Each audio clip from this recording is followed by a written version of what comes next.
నమస్కారం. ఈటీవీ 360కి స్వాగతం. ముందుగా ప్రధానాంశాలు. ఏపీ వైపు దూసుకొస్తున్న మంతా తుపాను. రేపు రాత్రి కాకినాడ సమీపంలో తీరం దాటే అవకాశం. తుపాను ప్రభావంతో తీరంలో ఎగిసిపడుతున్న అలలు. విశాఖ సహా పలు ప్రాంతాల్లో ఎడతెరిపి లేని వానలు. ఎలాంటి ప్రాణ ఆస్తి నష్టం కలగకూడదని అధికారులకు సీఎం ఆదేశం.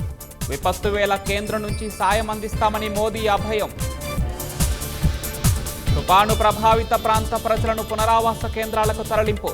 70 రైళ్లు రద్దు చేసిన దక్షిణ మధ్య రైల్వే, ఆగిన పలు విమాన సర్వీసులు.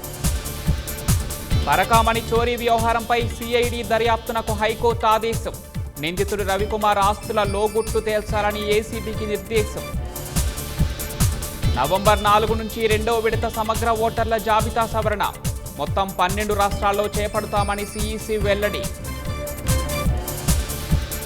డిజిటల్ అరెస్టులపై సిబిఐ దర్యాప్తు చేయించాలన్న సుప్రీంకోర్టు.